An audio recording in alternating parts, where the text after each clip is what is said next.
Okay, तो हम लोग यही बात कर रहे थे कि डायरिया जो है वो माल न्यूट्रिशन कॉज कर रहा होता है, और हाइपोकैलेमिया के बारे में हमने पढ़ा अभी। हाइपोकैलेमिया जो होता है वो कहीं ना कहीं क्या क्या पैरालिटिक इलियस कॉज कर रहा था, ठीक है, और फ्लैट टी वेव्स आ रहे थे, ठीक है, और बहुत सारे ऐसे प्रेजेंटेशन आ रहे थे, उसके एसटी डिप्रेशन आ रहा था, ऐसा लग रहा था कि कहीं ना कहीं कोई कार्डियक प्रॉब्लम हो रही है हाइपोकैलीमिया के कारण, यानी पोटेशियम कम होने के कारण, ठीक है। ये सारी चीजें उसके अंदर मिल रही थी। फिर आता है ईसीजी, आपको बता ही दिया। पेशेंट ये सब डीप रैपिड ब्रीदिंग भी आएगा। To sum up in early to mild cases of the diarrhoea the child become thirsty and irritable. Mild और अर्ली केसेस के अंदर चाइल्ड थर्स्टी और इरिटेबल रहेगा। As the diarrhoea continues the dehydration worsen, मतलब जैसे जैसे डायरिया आगे बढ़ता जाएगा, डायरिया डिहाइड्रेशन और बढ़ता जाएगा। The child will becomes more irritable and develops pinched look, ठीक है। पिंच्ड लुक, उसको जो है डिहाइड्रेशन हो जाएगा और इरिटेबल हो जाएगा, और पिंच्ड लुक आ जाएगा उसके अंदर कि एकदम आप कुछ कहोगे तो बहुत ज्यादा रिस्पॉन्स करेगा, ठीक है। फॉन्टन ले ले, उसका ओपन जैसा लगेगा, डिप्रेस्ड अंदर की तरफ धसा हुआ लगेगा। Eyes will become sunken, tongue and the inner side of the cheeks will become dry, ठीक है। ठीक है, these are all the symptoms of dehydration. यहीं से हम डिहाइड्रेशन जज करते हैं।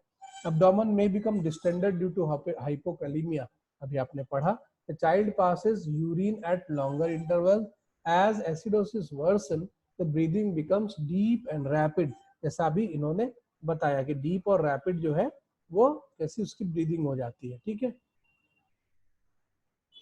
तो उसके बाद बता रहे हैं in extreme cases child appears moribund. ऐसा मतलब मोरीबंड का मतलब होता है बिल्कुल पड़ा रहे, आपकी बात का कोई जवाब ना दे, ऐसा, ठीक है, बिल्कुल मरने ही जा रहा हो इस तरह का।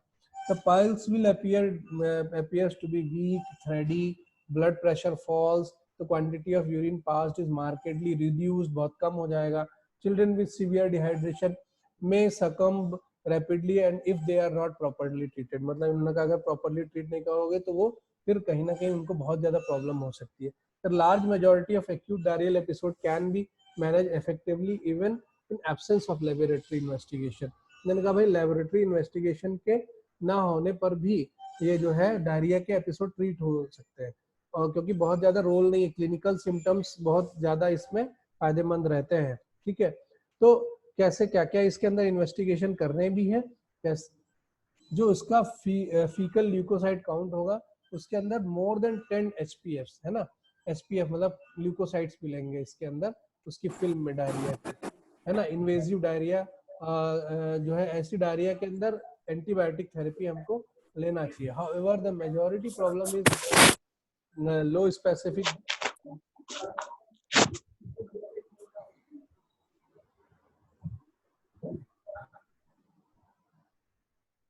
ठीक है। इन्होंने कहा however the majority problem is low specificity being often positive in viral diarrhoea where antibiotic have no role. तो इन्होंने कहा भाई ज्यादातर केसेस में वायरल डायरिया रहता है, इसलिए कोई मतलब नहीं होता है कि हम उसका कोई कल्चर कराने भेजे। इसी तरह से स्टूल कल्चर का भी रोल है, तो शिगेला और विब्रियो कॉलरे में तो फिर भी थोड़ा बहुत हमको फायदा मिल जाता है, क्योंकि ये सब डिसेंट्री कॉज कर रहे होते हैं। बाकी पे कोई फायदा नहीं होता हमको प्रॉपरली उसको क्लिनिकली मैनेज करना होता है। E coli often reported in blood culture, but ये बता रहा है कि ई कोलाई तो हमारे कॉमेंसलिज्म में ही रहता है बॉडी के अंदर। To sum up in early and mild cases of diarrhoea the child may be thirsty and irritable. Child एक तो थर्स्टी रहेगा और इरिटेबल रहेगा। As diarrhoea continues and dehydration worsens the child becomes more तो ये irritable. Slide हो चुकी है। अच्छा अच्छा, सॉरी सॉरी, अब तो एक सेकेंड, एक, हाँ, ये वाली नहीं आई ना अभी कि ये आ गई है? हो गई ये भी। पीछे चलते जा रहे हैं।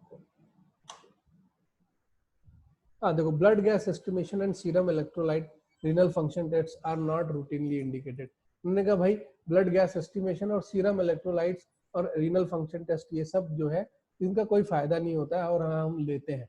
These are performed only if the clinical condition of child suggests acid-base imbalance, dyselectrolyemia, oligouria और inuria।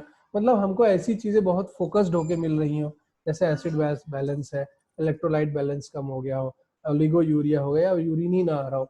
Test for the stool pH and reducing substance are not indicated in acute diarrhoea. Acute diarrhoea इतना ज्यादा severity रहेगी, इन सबको करने का कोई मतलब नहीं होता है, ठीक है। Treatment of the dehydration due to the diarrhoea include the following. अब क्या ट्रीटमेंट है, मिनिमल और नो डिहाइड्रेशन में 3 प्रकार का डिहाइड्रेशन मिलेगा। मिनिमल, माइल्ड, जिसको मिनिमल और माइल्ड भी बोलेंगे, मॉडरेट एंड सीवियर। तो यहाँ पे आप देखेंगे 2 प्रकार की थेरेपी होगी, एक रिहाइड्रेशन थेरेपी होगी और एक सपोर्टिव थेरेपी होगी, ठीक है। रिप्लेसमेंट ऑफ फ्लूइड जिसको बोलेंगे। तो रिहाइड्रेशन थेरेपी नहीं दी जाएगी, not applicable. Replacement of the losses किया जाएगा। कैसे किया जाएगा, अगर बच्चा 10 किलो के ऊपर है तो 60 से 120 ml of oral rehydration solution, यानी जो ORS है वो हर डायरियल स्टूल के बाद या वॉमिटिंग स्टूल के एपिसोड के बाद देना है। मोर देन 10 kgs है तो 120 से 140 ml देना है हर डायरियल स्टूल या वॉमिटिंग एपिसोड के बाद। माइल्ड टू मॉडरेट डिहाइड्रेशन अगर किसी को हो रहा है तो अभी आपने पढ़ा नो डिहाइड्रेशन थेरेपी 2 प्रकार से चलेगी, एक रिप्लेसमेंट थेरेपी चलेगी, रिहाइड्रेशन थेरेपी चलेगी और एक रिप्लेसमेंट थेरेपी चलेगी।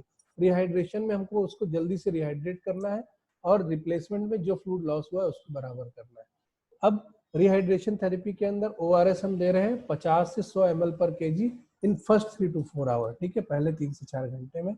रिप्लेसमेंट ऑफ लॉसेस कैसे करना है, less than 10 kg body weight में 60 से 120 ml ओरल रिहाइड्रेट सोल्यूशन हमको देना है। अगर 10 किलो से ऊपर है 60 से 120 ml ORS देना है हर स्टूल के बाद, हर वॉमिटिंग एपिसोड के बाद, ठीक है। अगर 10 किलो के ऊपर है तो 120 से 140 ml, वही पुरानी वाली चीज है जो पीछे वाले स्लाइड में देखा, ठीक है। तो अगर 10 किलो से ऊपर है तो 120 से 140 ml, ठीक है। अब आता है सीवियर डिहाइड्रेशन। रिहाइड्रेशन थेरेपी हमको देना है, इंट्रावेनस रिंगर लैक्टेट देना है या नॉर्मल सलाइन देना है 20 ml पर kg अंटिल द परफ्यूजन और मेंटल स्टेटस इंप्रूव नहीं कर जाता जब तक, उसका तब तक देना है।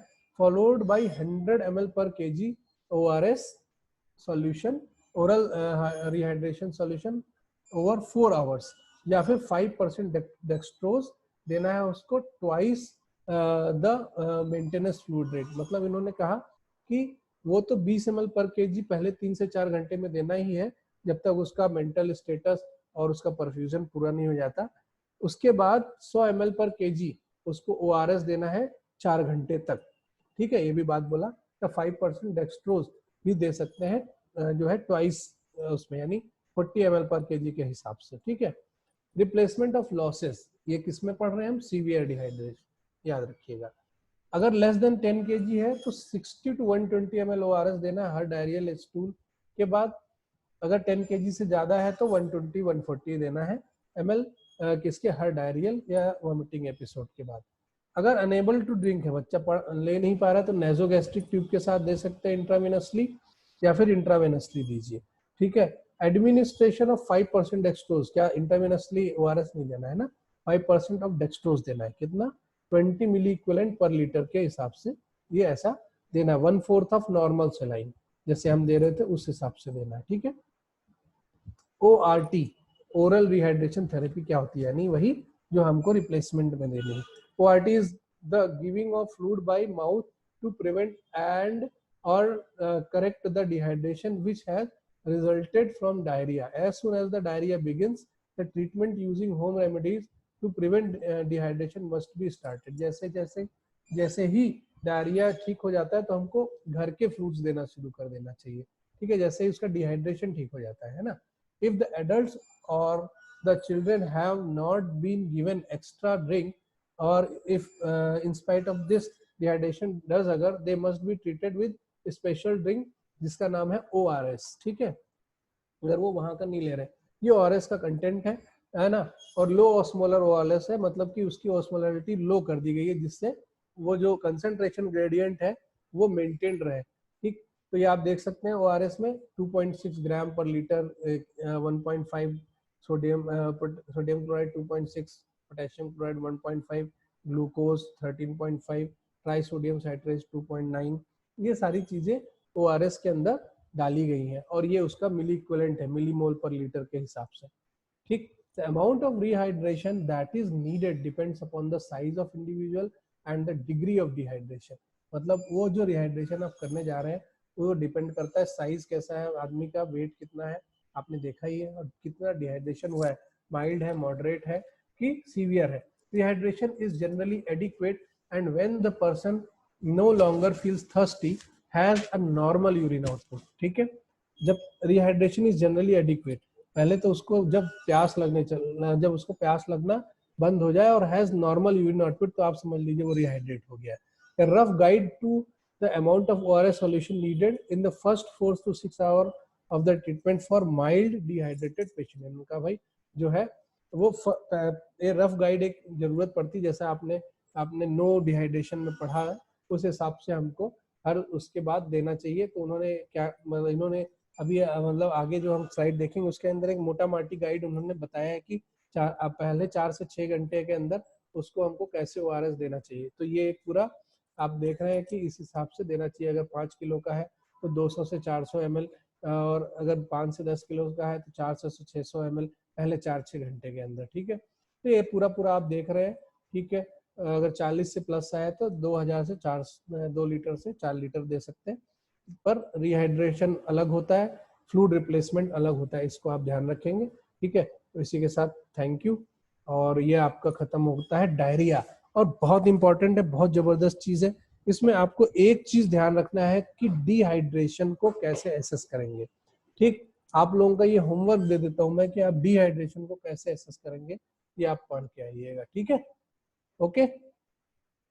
माइल्ड, मॉडरेट और सीवियर डिहाइड्रेशन को एसेस करने के लिए उस जो आपकी घई की किताब है ना, उसके अंदर पूरा एक चार्ट दिया है, वो चार्ट जरूर पढ़ लेना। वो चार्ट मैंने यहाँ मेंशन नहीं किया है, तो उस चार्ट को आप जरूर पढ़ लीजिएगा। ठीक है, और आगे याद दिलाओगे तो बिल्कुल उस पर डिस्कशन भी कर लेंगे। ठीक है, ठीक है स्टूडेंट, सबको समझ में आई बात? आपको क्या पढ़ना है? हाँ यस सर। हाँ, यस सर। घई के अंदर, थैंक यू। हाँ घई के अंदर जो है, घई की बुक के अंदर डिहाइड्रेशन का तो कैसे एसेस करना है वो सब हमने बताया, उसमें लिखा हुआ है। ठीक है, तो चलिए फिर उसके बाद थैंक यू, है ना।